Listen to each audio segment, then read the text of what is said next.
ठीक है, देखिए बिना मैथमेटिक्स के जो है आपका जीवन वैसा ही है जैसे बिना अच्छे अर्थशास्त्री के हमारा देश। ठीक है, तो आपको सरकारी नौकरी लगाने के लिए क्वांटिटिव एप्टीट्यूड की अच्छी अप्रोच समझना बहुत जरूरी है। देखिए फर्क होता है मैथमेटिक्स में और क्वांटिटिव एप्टीट्यूड में।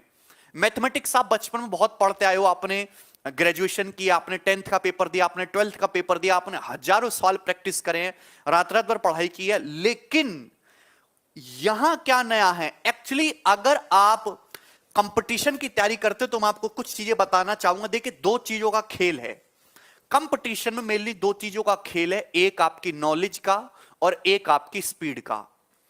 आपको पेपर में दो टाइप के सवाल आते हैं, ध्यान सुनिएगा, एक फिक्स पैटर्न के सवाल और एक मिसलिनियस पैटर्न के सवाल। आज का टाइम ऐसा हो गया कि फिक्स पैटर्न को धीरे धीरे कम किया जा रहा है और मिसलिनियस सवालों का जो दायरा है वो धीरे धीरे बढ़ाया जा रहा है। मतलब आज की डिमांड यह है कि आपकी जो कंसेप्चुअल अंडरस्टैंडिंग है वो बहुत ज्यादा होनी चाहिए। वो टाइप वाइज टाइप सवालों को रट के जो करने वाली प्रवृत्ति थी वो आपको छोड़नी होगी। मतलब रट्टाफिकेशन वाला काम जो है धीरे धीरे खत्म हो रहा है। एग्जामिनर बहुत चालाक हो गया है, वो अब जो पेपर सेट करना है वो करता है, वो बच्चे की जगह खड़ा होता है कि यार अगर मैं ये सवाल बनाऊंगा तो बच्चे इसमें कहां फंसेंगे, ऐसी थिंकिंग के साथ जो है वो एग्जामिनर क्वेश्चन पेपर सेट करता है। तो आपको भी चालाक बनना होगा, आपको कमांड करना होगा अपनी लैंग्वेज पे, अपनी भाषा पे। बहुत सारे बच्चों के साथ ये समस्या होती है कि वो सवाल को ही नहीं समझ पाते कि सवाल कह क्या रहा है, सवाल ने क्या बोल दिया। तो बेटे आप धीरे धीरे सवाल को पढ़ने की आदत डालिए। सवाल को एक साथ मत पढ़िए, सवाल को टुकड़ों में पढ़िए, सवाल को धीरे धीरे पढ़िए। बड़ी लैंग्वेज वाले सवाल ज्यादा से ज्यादा प्रैक्टिस करिए तो आपकी कमी दूर होगी। दूसरी बात, कैलकुलेशन को देख के बिल्कुल मत डरिए। दशमलव को देख के पहाड़े अच्छे से याद करिए, स्क्वायर याद करिए, क्यूब याद करिए। अब अलग अलग चीजें, अर्थमेटिक मैथ के पढ़ने का तरीका अलग है, एडवांस मैथ के पढ़ने का तरीका अलग है। अर्थमेटिक मैथ्स जो है उसमें फॉर्मूले बहुत कम होते हैं लेकिन कंसेप्ट्स बहुत ज्यादा होते हैं, उसमें फिक्स वैरायटी वाले सवाल भी बहुत ज्यादा होते हैं। ठीक है मेरे दोस्त। तो दूसरी बात यह है कि अर्थमेटिक केवल और केवल आपकी प्रैक्टिस मांगता है। आप जितनी ज्यादा प्रैक्टिस करोगे अर्थमेटिक उतना स्ट्रांग होगा, सिंपल सी बात है। लेकिन एडवांस मैथ वाले सेक्शन में आपको नंबर ऑफ थ्योरम्स बहुत ज्यादा पता होनी चाहिए। जितने ज्यादा आपको डायरेक्ट रिजल्ट पता होंगे, जितनी ज्यादा आपको प्रूफ्स पता होंगे, जितनी ज्यादा की गहराई की बातें पता होंगी, आपके लिए सवालों को समझना उतना ही ज्यादा आसान होगा। पहले की तरह आज भी मेरे दोस्तों 70% पेपर प्रीवियस ईयर ही आता है। अगर पेपर में 100 सवाल आते तो हमेशा इसको कोई नहीं बदल सकता, क्योंकि 70 सवाल हमेशा प्रीवियस ईयर रहेंगे और केवल 30 ही सवाल आपसे नए पूछे जाएंगे। लेकिन समस्या यह है कि आजकल जो कट ऑफ है वो 100 में से 85 प्लस पे कट ऑफ लगती है। अगर आपके 100 में से मिनिमम 85 स्कोर नहीं है तो आपका सिलेक्शन पॉसिबल ही नहीं है। तो कंक्लूजन ये निकला कि आप केवल प्रीवियस ईयर के सारे सवाल सही करके सिलेक्शन नहीं ले सकते, आपको ये नए सवाल तो करने ही पड़ेंगे। लेकिन अगर आपके प्रीवियस ईयर ही कमजोर है तो ये गारंटी जरूर है कि आपका पत्ता जो है नौकरी से बिल्कुल साफ है एकदम।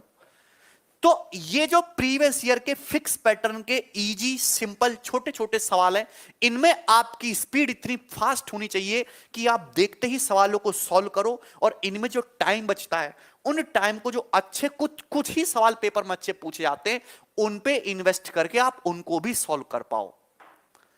समझ में आई मेरी बात आप लोगों को? ठीक है भाई। और अगर आप फिक्स वैरायटी का कोई सवाल छोड़ते हैं, चाहे वो अर्थमेटिक मैथ में हो चाहे वो एडवांस मैथ में हो, तो आप अपने पैरों पे कुल्हाड़ी मार रहे हैं।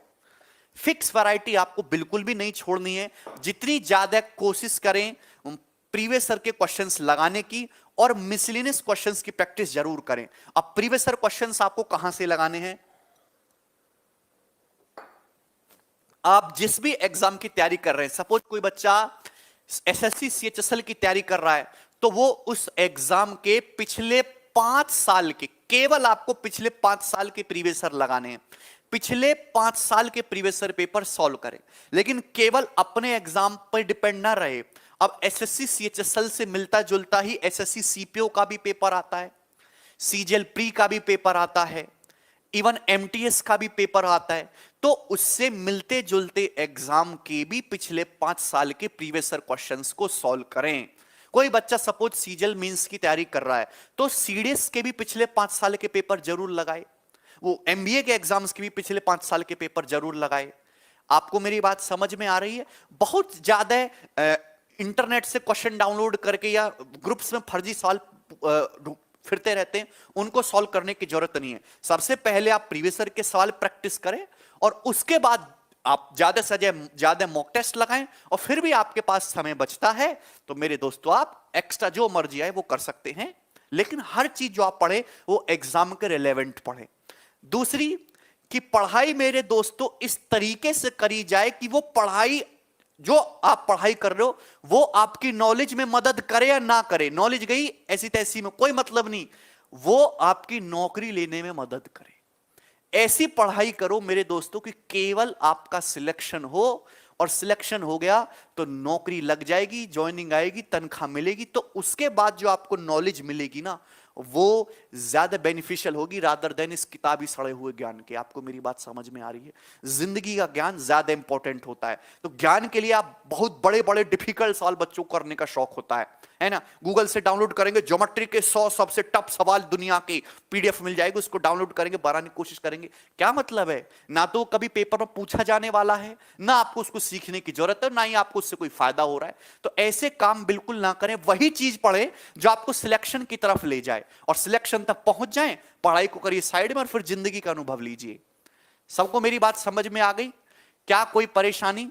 और देखिए चीजों में आज के जमाने में और 10 साल पहले के एग्जाम में फर्क कुछ भी नहीं है। फर्क इतना सा है कि आज लैंग्वेज एग्जामिनर थोड़ी अच्छी यूज करता है, सीधी सीधी बातें नहीं बोलता, शब्दों को घुमा के बोला जाता है, और थोड़ा सा डाटा को कैलकुलेटिव किया गया, थोड़ा सा डाटा को, तो आपको अपनी कैलकुलेशन स्किल पे काम करना होगा बस, और कुछ भी नया चेंज नहीं किया गया है।